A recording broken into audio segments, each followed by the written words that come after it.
Let's go downstairs. J.D. Dorazio has something for us.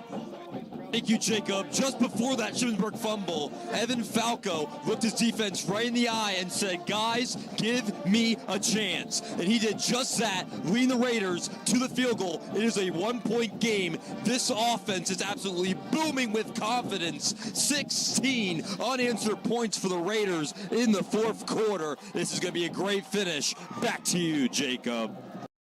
The Montag, that's a long three-pointer, no good. Great defense there by Carter. Nedro now at the point guard. He may be tall, but he can dribble it. Nedro going coast to coast. Luke Nedro, who says big man can't do it all. Luke Nedro driving coast to coast and gets the layup for two. Despite 39 shots on net, the Hershey Bears, for the first time in Teddy Bear toss history, failed to score a goal. Fans were left stunned as the clock started to count to 0, with thousands of teddy bears waiting to be thrown. The PA announcer for the Bears announced that the toss would happen at the end of the game, but the fans, they did not want to wait any longer. With roughly 5 seconds left in the game, one fan threw a teddy bear, and then chaos ensued with the rest of the fans of the Giants Center throwing their teddy bears onto the ice. Myself included. Take a look at this here. Here I am with my Dallas Cowboys teddy bear. Not going to need that anymore. Go Eagles, go. And here I go. Launch that sucker right onto the ice with all the thousands of bears. Absolutely incredible. Let's go Eagles. Anyway, despite the gut-wrenching loss, the fans still went home happy by setting a new world record by collecting 67,309 teddy bears for children in need. Truly a remarkable feel-good story. The Hershey Bears, alongside Chocolatown, USA, will look to regroup as they approach the rest of their regular season and look to bring another Calder Cup to Hershey, PA.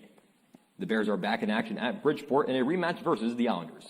Puck drop is set for 7 p.m. That's it for sports this week. I'm Jay Dorazio. 5 on the day, and on the year, Dawson Evans has been 50%, 2 for 4 on field goals, 1 for 2 out of PATs. Today, 5 for 5. He's responsible for 15 points for Kutztown. Dawson Evans, kickers are football players too, Jacob.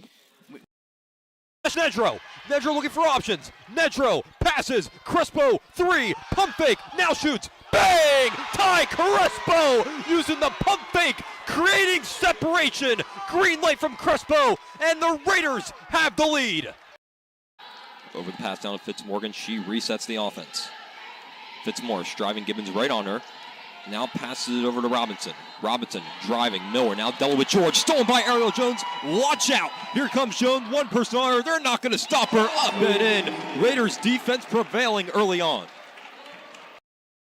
It's really just been small ball. It's really, you look at the scoreboard, you see 22 points. You would think the Raiders defense has been struggling. They really haven't. They've been playing a phenomenal game, dare I say. They've only really had that one big slip-up back in the first quarter on the play action. Ever since then, they've shut down Kutztown. The only problem is Kutztown's getting the ball at around the 50-yard line pretty much every drive. We'll see if they can get it back to him. Nedro now has it on the far wing. See if they get in the hands of a playmaker. They do just that with Carlos Carter. 6 seconds left on the shot clock. Carter has to move quick. Carter moving, firing, kicking. Recchia for 3. It's good! Andrew Recchia! What a pass by Carlos Carter, dropping the dime. Basketball was in full swing over our break with both the women's and the men's teams on top of their respective divisions. However, we must start off talking about none other than Ariel Jones. This past Monday, Jones broke 3 collegiate records, those being the PSAC all-time career points leader and single-game points leader, as well as the all-time NCAA Division II free throw leader. Ariel and company cruised to 2 victories this week, defeating Millersville 90-74, and just last night crushing Shepherd 92-52. The ladies are at the top of the PSAC standings as they prepare for a playoff push.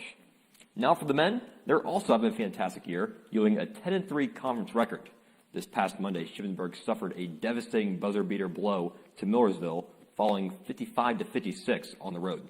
They looked to rebound last night against a gritty Shepherd team.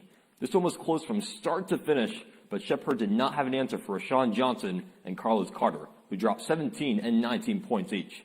Carter had a big-time 3 to put the dagger to the Rams as Ship wins the nail-biter 68-66. Both Raiders teams will look to continue their success as they take on Lock Haven on Saturday. The first tip-off is slated for 1 p.m. Shippensburg up by 2 with 8:10 left to go in this third quarter. Fitzmorris, they play catch. Now it's Jordan. Jordan drive, has separation. Jordan up and good, and we're all square at 36. what an answer to this game. Every time it seems like one of these teams have the answer, the other team finds the counterpunch. Ariel Jones, she has separation. That's way too easy. If you sag off, your swag's off. And Ariel Jones proves it right there, hitting the jumper. Here's Olivia Smith now at the top of the key. Now finds Fitzmaurice. Jordan looking inside to Mercer. Beautiful overhead pass, shot wild. Pettis, it's a fight for the ball. Pettis jumps on Mercer. It's a fight for the basketball. And Shippensburg, will they have it? No. Oh my goodness, Jack. It looked like it was the Royal Rumble at the WWE there for the second. Everybody diving around, bodies flying everywhere. I love it. Wow, pending the flag, Shippensburg finally opened up that playbook. They find Ian Sheehan down the field. Let's see what the flag on the play is, and they shoot the cannon. Sean Johnson. Johnson thought about the step back three. Sends it back out to Recchia. Now over the Nedro. Nedro inside to Rashawn Johnson now. Johnson posting. Johnson driving. Johnson scoring. Rashawn Johnson with 24 points now. What a performance by number one. There's a beautiful reverse layup by Eli Washington, no good. Rashawn Johnson stacks another rebound. Full court pass, quarterback style. Backdoor cut. Crespo, layup, good. Oh my goodness, dun-a-nut.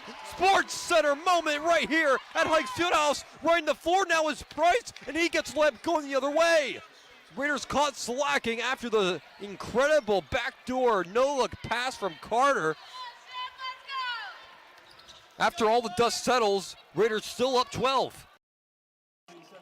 Yes, I do, Jacob. I was able to get a word with Coach Mack just before the start of the third quarter, and he said two key things. One, he wanted to establish the run, and we just saw that on that last drive. Khalid Dorsey absolutely going off. The second thing he wanted to see from his defense, getting off the field on third down. He wanted his defense to get the defense off the field to give this offense a chance. We saw the offense do it there. It's the defense's turn now. Back to you, Jacob.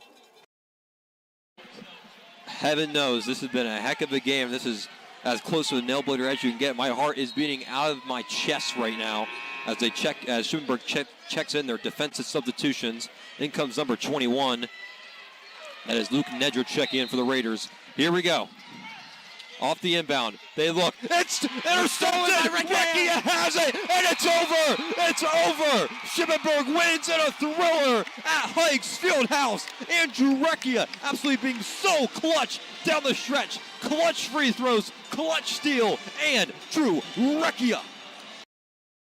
Coach, an absolute heartbreaker today, but you gotta love the fight, the resilience of this team, down 17 and a half. What are your thoughts on the game? Well, listen, they did fight in the second half. It's just, we turned the ball over, twice there in the fourth quarter, and that's going to kill you, and then we turned it over earlier in the game at the 1 yard line. And so they got 10 points off of turnovers. And again, we're going down to tie the game or win the game and, another one. So I'm proud of them, how they fought in the second half, because they really did. But this hurts. This hurts.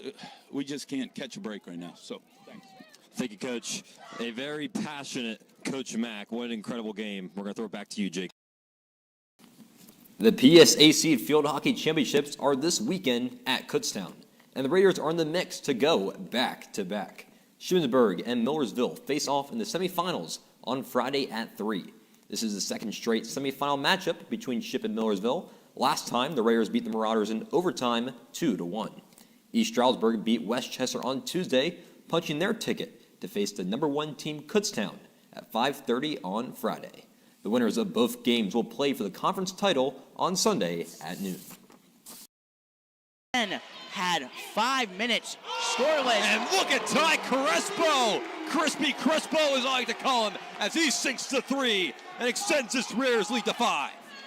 Big time 3 from Ty Crespo, and he does it on both ends. Ty Crespo is fired up in this one as he takes the offensive foul. Yep. Getting those passing lanes. You could tell he had that drawn up from the start with those substitutions he made. Carter makes the first of his 2 free throws, and he makes the second as well. Those are absolutely huge. Making this a Schimmenberg, two-point game. noteworthy. Schimmenberg now in the bonus, so any common foul is going to result in Raider free throws as they're up by 2. Another steal. Dom Sleva with the steal off the inbound. My goodness, what a crazy turn of events here. Carlos Carter, his 3-pointer, it's good! Carlos Carter, what a shot! Ice in his veins, cold-blooded. Raiders up by 1 in the Hikes Fieldhouse has gone insane. And we are under a minute to go. Carter, his shot is blocked! Dom Sleva. Here comes Carter going on the way. He finds Figueroa. Figueroa takes it back. Rashawn Johnson, his 3-pointer. Bang! Bang! What a shot by Rashawn Johnson. Timeout, Shepherd. Are you kidding me? Are you kidding me? Rashawn Johnson, hello!